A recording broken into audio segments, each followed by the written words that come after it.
Magandang umaga sa lahat. Welcome to the first episode of PADCAST. So PADCAST is short for Padayon Cast. No, it's a twice a year roundtable discussion which features experts from public service talking about public service related issues and concerns.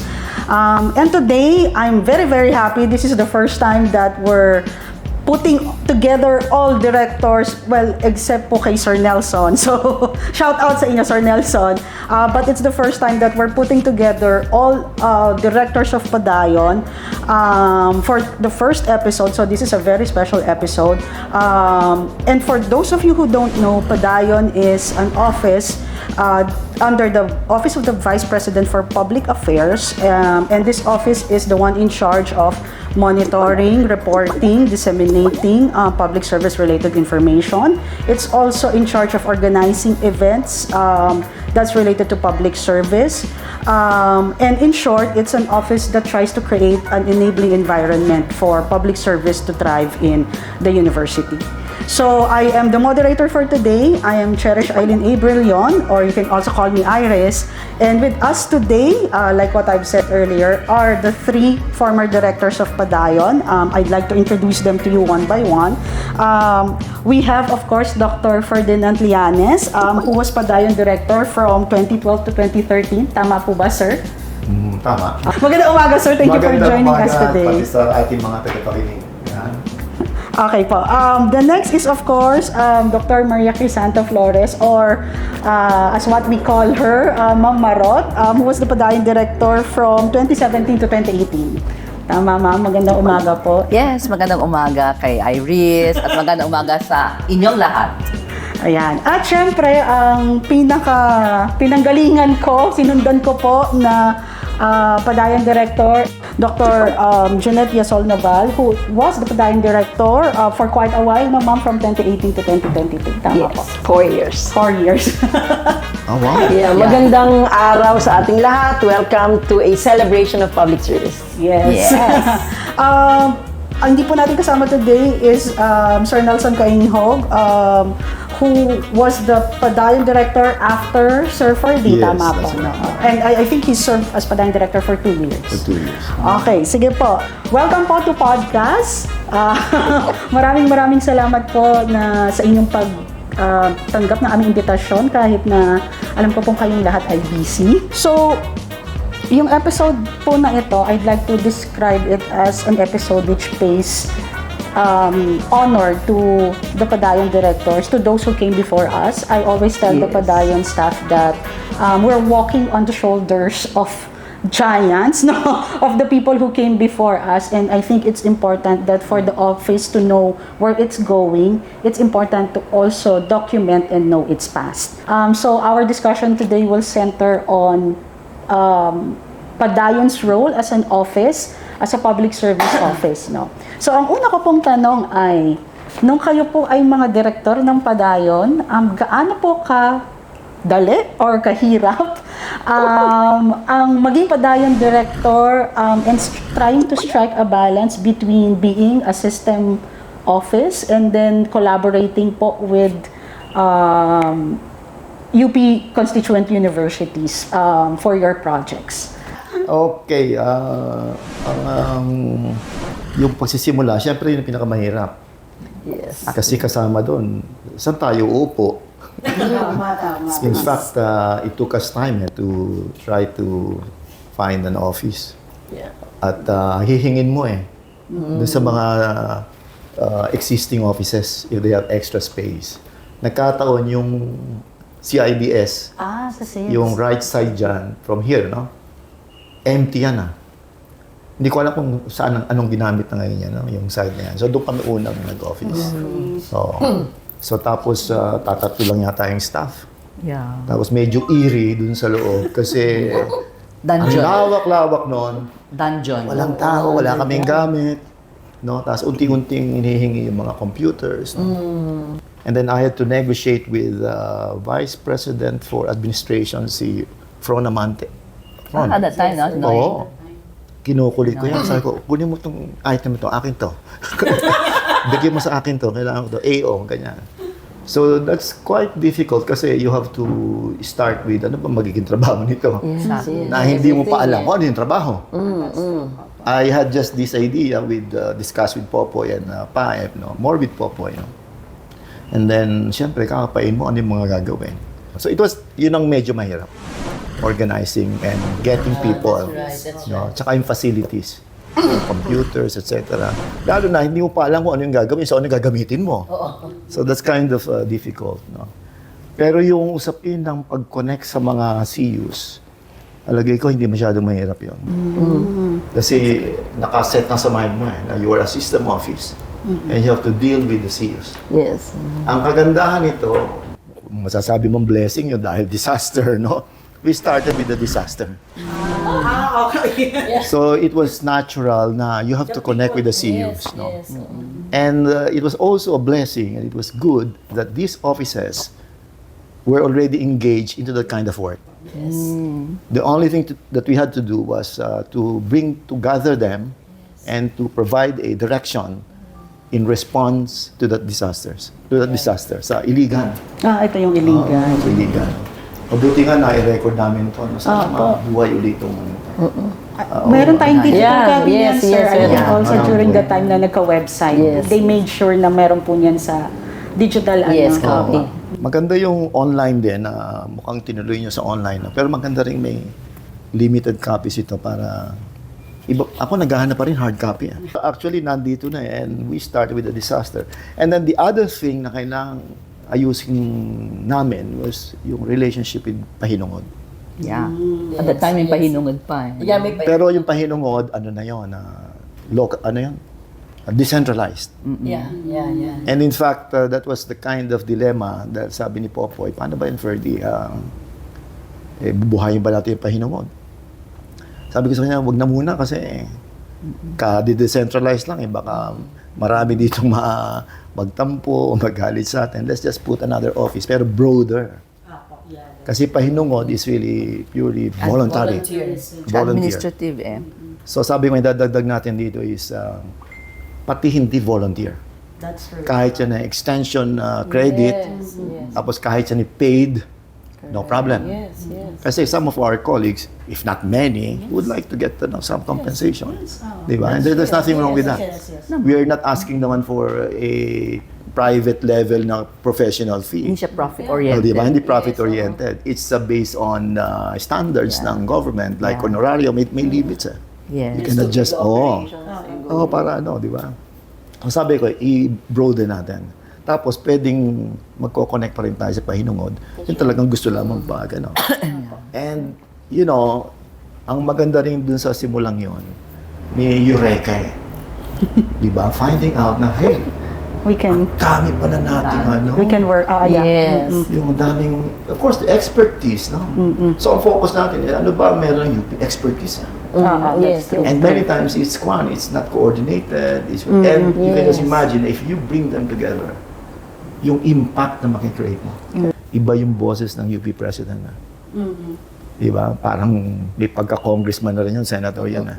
That's the stature of UP. Yes. And that's why pag budget hearing, all eyes on UP kasi we have a big budget because service talaga ang UP. And then during that time, PAEP was really very conscious on buhayin yung kapapasa lang under Dodong yung new charter na scholar research and then public service. Teaching, Teaching. public service. tapos tumingkad yung public service. Yes. Revised charter. So in relation to Pahinungod, I had to talk to President Javier. Sinadya ko talaga sa UPLB. Tapos pinaliwanag ko sa kanya. At least, a moral clearance na gano'n. Yes. I think it's also something that people have Correct. know Courtesy we had na that. ito, gano'n. And it was okay with him. No? Kasi kanya yung Pahinungod. That's right. Yeah. No? Kanya yung Pahinungod. And it was really a very good idea. No? And it's not good also na parang sasantabi mo siya. So, ang challenge right now ngayon is how to, provide some kind of an interface with Pahinungod. Yes. Ang kailangan gawin siguro ng Pahinungod is to bring in the army of volunteers. Yes. So ito yung mga offices, institutional yan, you're providing expertise, but then, mga students, etc. etc. Anyway, that's the beginning of it. Very interesting yung kwento niya. Babalik ako sa especially yung may nagbanggit na po kayo ng konti ng public service, no, and how it evolved, no. Yes. Pero sige ma'am, punta tayo kay Ma'am Marot. Yes, of course, when I assumed the office after Dr. Ferdy and then Professor Nelson, I was spared from that kind of work. I didn't have to grapple with, sino ba yung mga tao. More or less, it was firmly established. All right, more or less, no? Thanks to my predecessors. Okay. However, public service was not yet very clear in the minds of many faculty and staff. Kasi di ba before, alam natin, research, teaching, and extension work. So how is it different from extension, community work, outreach program, consultancies? Gaya nabanggit ni Dr. Ferdy kanina, like we have, we are very privileged because in UP, ang dami nating human and intellectual resource. So yun tayo yun eh. Okay, so anyway, so when I came in, eto na, I remember we wrote something about that, explaining what public service is all about. Okay, so I think na-mention naman na kanina, no? So it's not confined to volunteerism lang. Kasi mga iba, like architects, mga ganyan, di ba, interior design, and they're also commissioned by not only private entities, but also by government offices, agencies, no? So, of course, kailangan mo din ng sundalo ka, wala kang pamasahe, wala kang allowance. So may kailangan ganon, no? So, I think that is basically the difference between Pahinungod and Padayon. Kasi ang Pahinungod is completely, if not totally, volunteerism, no? So, sa time ko, we had to explain that. So, kumbaga, mas encompassing siya, alright? So, we can include here, binabayaran ko, hindi ka binabayaran, still, it's public service, right? And then nakita namin, no? So, sabi ko, ano ba itong ibig sabihin ng Padayon ni Ferdy? So, research naman ako, research, no? So, because I'm Philippine Studies, no? I'm into Philippine Studies, so, tinignan ko, Padayon, and very prominent in Padayon is the sulu, no? Sa mga tausug. They use it. And yun nga, no, a person riding on a boat, on a bangka, di ba? Moving towards a certain direction, or you say it, moving forward. Kaya, parang ayoko yung word na pivot, kasi hindi ka magpipivot. You have to build from my previous, I had to continue, di ba? Kasi yun ang sakit natin mga Pinoy eh. Pag merong next nang tatanggalin mo na yung mga maganda, di ba? No, di ba? I did build on what has been accomplished by my predecessors, si Dr. Ferdy and Nelson. Mag-add ka na lang kung ano yung gusto mo. So anyway, that one, so ang number one siguro doon ay the manual, I remember. Pinaprint at pinapublish, di ba? So I remember in the Gawad, by the way, I just served for a year because I had a medical condition then. I was diagnosed with breast cancer. So Gawad Pangulo, yung awarding ceremony, we had Dr. Ferdy there. No, at least ito yung trabaho namin. And then, from si Professor Nelson naman, who also initiated and instituted the Coopscon. I think it's very alive today, di ba? And also the Right Shop. And eto na, ano ba talaga? So, Padayon, I understand, moving forward, di ba? Pero wait, ano ba tong, ang tawag dito, mandate ng office, administrative. So it's really, okay, very, very much dissimilar from Pahinungod. Kasi on the ground ng Pahinungod I can say something about this because I was the director of the Office of Extension Coordination before. In fact, I was the one who proposed na gawing dalawa yon, Office of International Linkages for Diliman and OEC. Kasi, di ba, during my time, I had only one staff. And we had 300 MOAs. Di ba? Nabuang, kaya siguro ako nagkasakit din. Nabuang-buang ako. Anyway, during that time, ito pa extension plus international linkages. And I remember the Office of the Vice President for Public Affairs, okay, they summoned me. And they said, we cannot take charge of pahinungod anymore. So, speak of decentralization, binaba sa office ko! And specifically, the Guro Pahinungod program. Alright, which was tawag dito, run by College of Education. And mag-expire na yung kanyang MOA with DepEd 2008. So, gustong-gusto yun ng College of Education, but sadly parang hindi at that time na, no? So natapos yung GPP. So the GPP or Guro Pahinungod program. So more or less, I have this kind of understanding what pahinungod is, working on the ground. Okay. And then, so dito, ang Padayon, administrative pala to. Di ba? So, lahat pala to, parang data collection, database, coordination, yan, monitoring, dissemination, blah, blah, blah.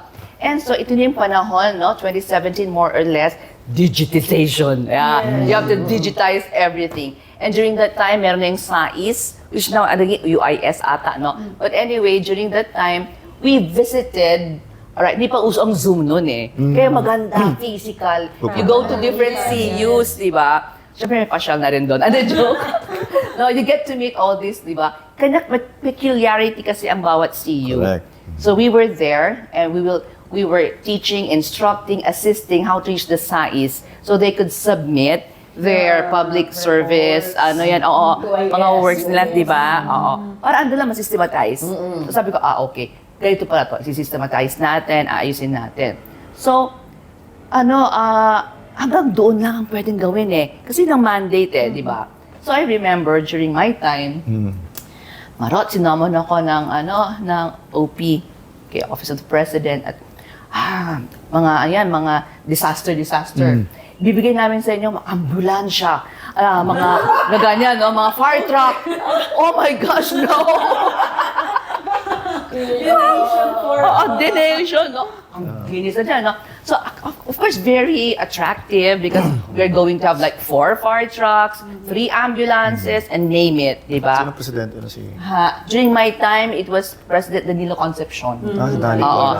And ang Executive Vice President is the now DOH head or Secretary, Teddy Herbosa. So, sinaman ako, si EVP at that time, no?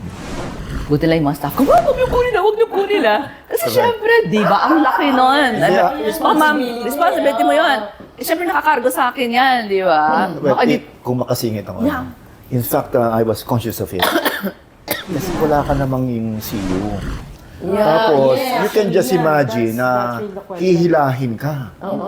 Pababa. Ang orientation mo, system, and to bring these resources together and have it an impact available, and then make an impact. Yun ang right.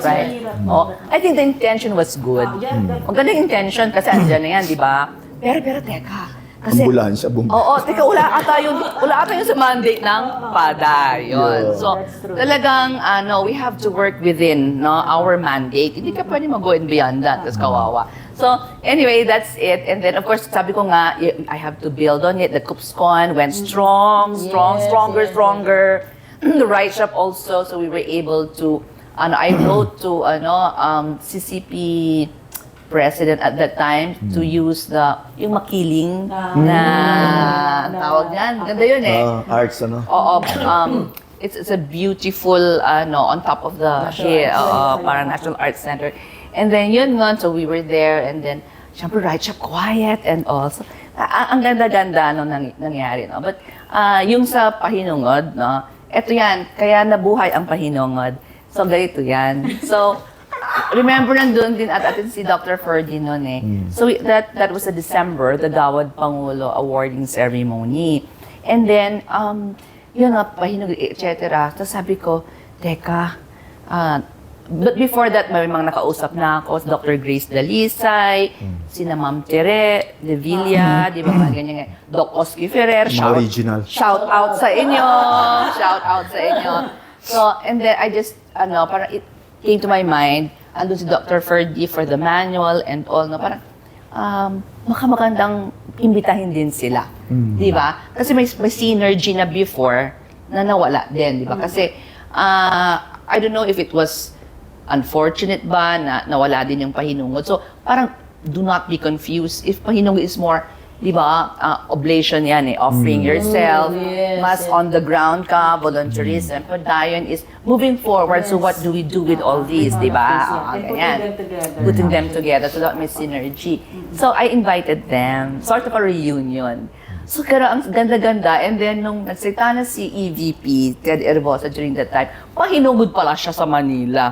And then, the Chancellor, Padilla, also, at that time, ay pahinugod din naman pala. So, reunion sila, nag-nostalgia sila and all, no? And then, after the Gawad Pahinungod, Gawad Pangulo, alright, ceremony, gabi yun, the following 2 days after, nagpatawag na, eto na, ni-resurrect na yung pahinungod. And I think this was headed then, during that time, by Dr. Grace Dalisay na, no? And I don't know what happened next kasi I became sick. Yun lang, and then, siguro, mamaya mababalikan natin. Ako naman, ano yung contribution ko dito? Ang ganda na, di ba? Ang ganda na. So, I proposed mental health and sexual health at nagkaroon ng summit in 2018. But more on that later on. It's, let's hear from Hindi, na maging pandemic director. That's right. Oo. Actually, ang ganda nung ginagawa natin ngayon kasi somehow na-document natin. Parang it's really nice to hear from Dr. Llanes, the first director, kasi parang nakita ko kung paano nag-evolve from your time to mine, tapos pagdating kay Director Iris. Kasi I had the privilege of, I did not have to deal with kung ano yung pinagdaanan ni Doc Ferdy. Kasi nga, yung paano ba mag-start and all. Pero in my term, nakita ko, ito yung unang problema mo, sir, sa space, di ba? Yung ganyan. So, somehow, you found the space, di ba? But of course, it may not be the most conducive space, no? The most enabling environment, no? For the building of people who would help us do this thing for Padayon. And so, dun sa time ko, well, ito pivotal talaga. Oo. Also, of course, yung time ko kasi nanggaling ako kay Doc Marot, no? So parang ayokong sabihin na dahil dun sa kanyang medical condition, ayokong pasalamatan niya, syempre hindi 'yon, no? So as I was saying, so yung sa issue ng space, no? So yung sa time ko, doon yung ito, talaga, pivotal moment talaga. Because that was when we saw the geographical shift from the cramped, small space that we occupied sa Vidaltan.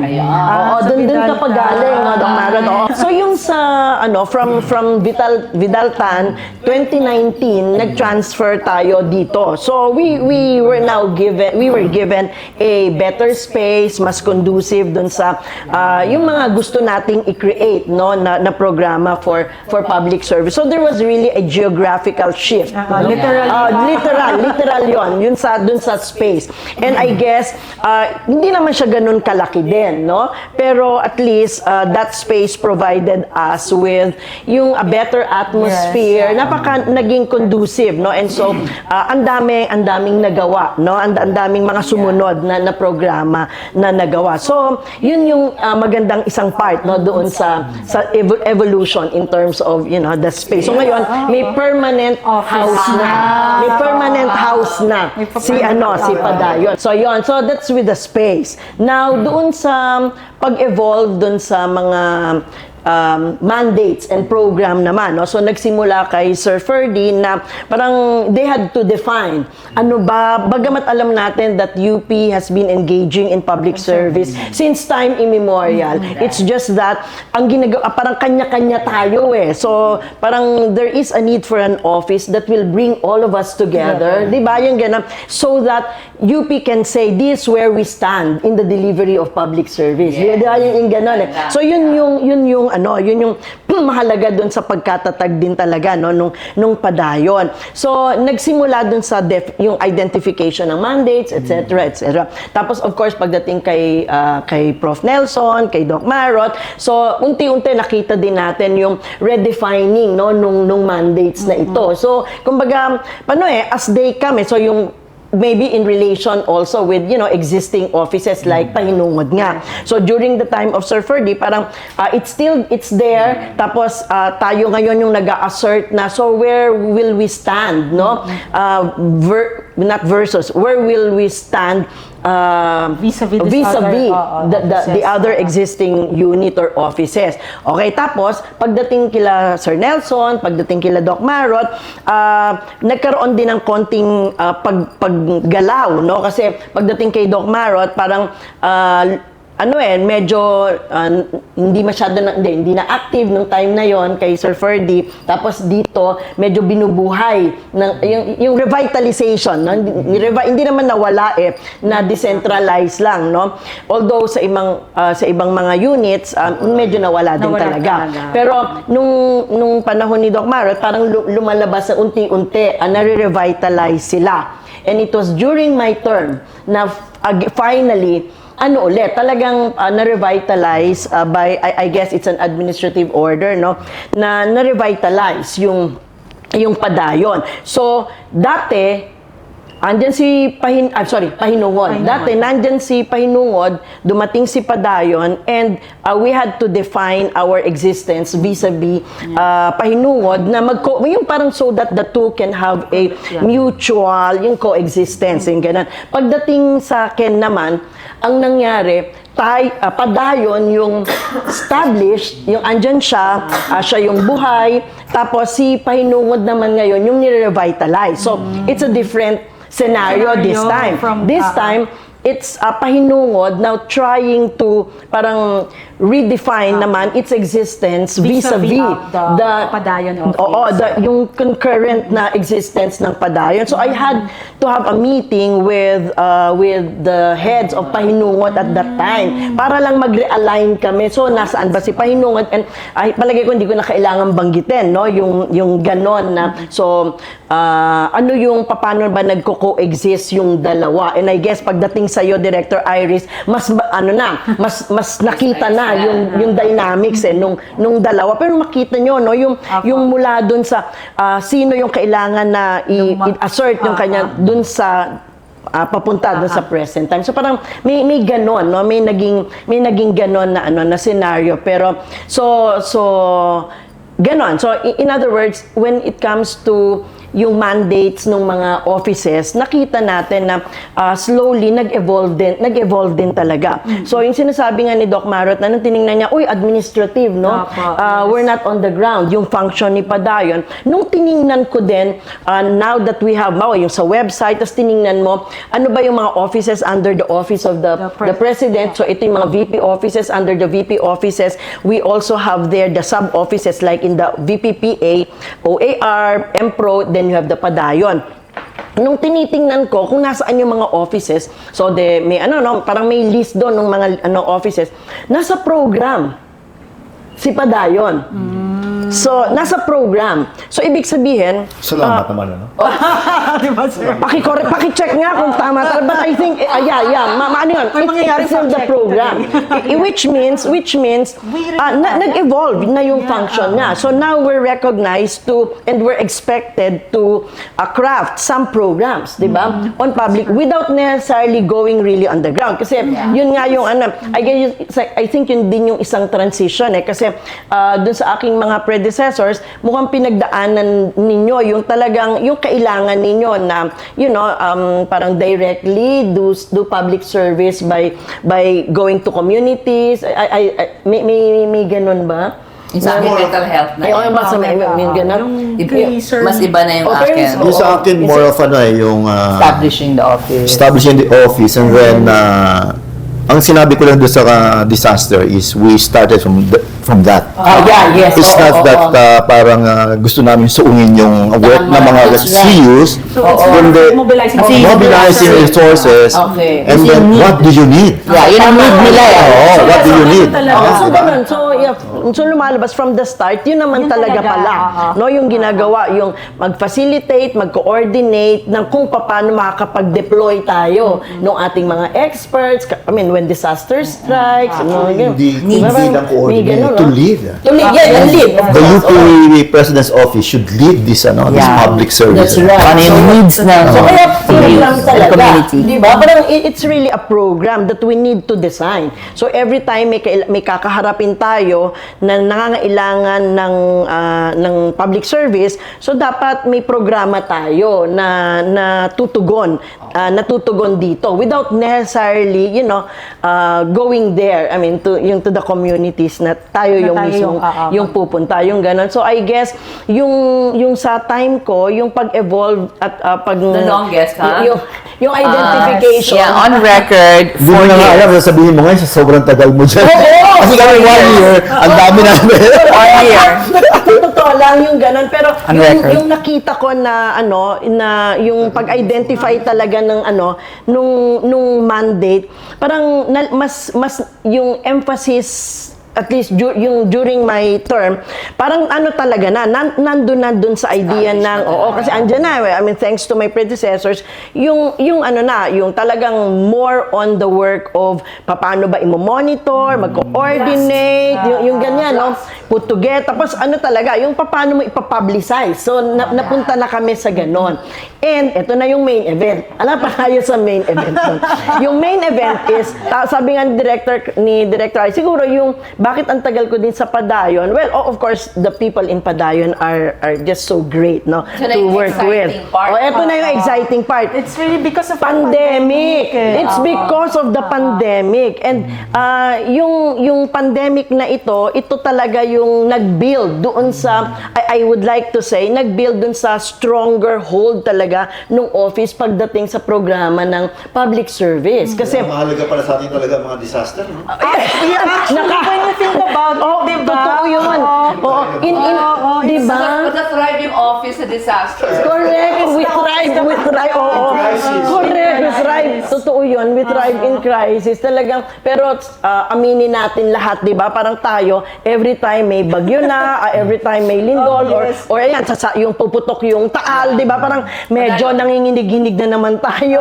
Kasi, para at the back of our minds, ang iniisip na natin, ano na ba yung gagawin ulit natin, etc. Na kung minsan nag-overthink na rin tayo at nakakalimutan natin na may DSWD naman, meron namang LGUs, may iba namang mga na may ibang units ng gobyerno, mga government agencies na directly yan talaga yung mandato nila. Pero syempre, dahil UP nga tayo at taal sa atin yung paglilingkod bayan, ginagawa natin ito. Yun muna. Later siguro baka balik tayo dun sa mga ginawa during the pandemic. Pero grabe, talagang it was during the pandemic that we saw the hearts of people for public service. At one point, we thought magkakaroon ng, for example, donors fatigue. Pero hindi Yung kahit na lahat tayo apektado, makita natin that everyone then was willing to to help and offer part of themselves para lang matulungan yung mas na naaapektuhan nung pandemya. If I may add something, so sinabi mo na meron namang mga government agencies na nandyan, I think we can feel some big gap. Kasi pag nandun ka na sa field, makita mo gumagalaw yung government agencies, makikita mo kung anong kulang nila. Now, for example, nung nandun kami sa Iligan, ang problem yung identification ng mga bangkay. So it's a good thing that when we mobilize tong pahinungod sa PGH kina Dr. Eric Talens, we said na kailangan yung forensics. Forensic expert. And pagdating namin doon, it was really, hindi naman disaster, but it was really chaotic. Chaotic. And what did we do? Kaya ibig sabihin, hindi rin sabihin mo na nandiyan ng government agencies, wala tayong hahanapin natin kasi kung mag-duplicate tayo as much possible, we avoid that. Correct. Kasi it's a waste of resources. Yes. So tapos saan tayo makakabuti? Yes. Ang laki ng nagawa natin doon, we trained. Ang kagandahan naman, kaya nga yung sa atin to lead and to coordinate. Yes. Pabayaan mo yung experts natin. Ang galing doon ni Raquel, Dr. Fortune. Sabi niya, alam nga namang tayo pa mag-identify ng bangkay. Hindi naman natin kayang gawin. Hindi, actually, pwede niya rin gawin. But my God, sabi niya, let's just train on the ground. That's right. So, minute yung mga medical students, Right. binigyan sila ng parang crash course. Di ba? Na pag-alis natin, alam nila nga. In fact, yun ang isang orientation dapat ng Padayon. Yes. Aalis ka dyan, iiwan mo sila na empowered. Correct. I think yun ang isang you give the Yun ang expertise, importante. but at the same time, pag iniwan mo sila dyan, meron silang, sila na ang magsasagawa nun. May Magpapatuloy continuity nun. yan Tutuloy nila. And I think yun yung isa sa main mandates ng Padayon Yung parang i-facilitate din natin yung whatever we have in the university and we offer our services, yung our expertise to the local government units, etc. to empower them. Kasi like during the disaster, kanino ba nanggaling yung mga, the policy papers, yung ano ba yung pwedeng gawin, Especially and nung all. pandemic. During the pandemic, di ba? Yung gano'n. Actually, yan yung isang naging vital, na trabaho ni Padayon noon Ano rin Oo, yung gano'n, that we provide them with some, ano ba yung experts or even yung policy, yung research na ginawa ng mga faculty natin, yung mga policy papers na pwede nilang paghugutan ng ano ba yung pwedeng gawin. So, yun yung isa sa mahalagang function ng Padayon Yung gano'n. Meron ka rin bibigyan ng task sa Public Affairs Vice President. They can hide. Yes. It's a political position. Correct. Kasi siya ang kakausap sa mayor. Yes. Tayo din, pero yung office nga ng presidente. Yes.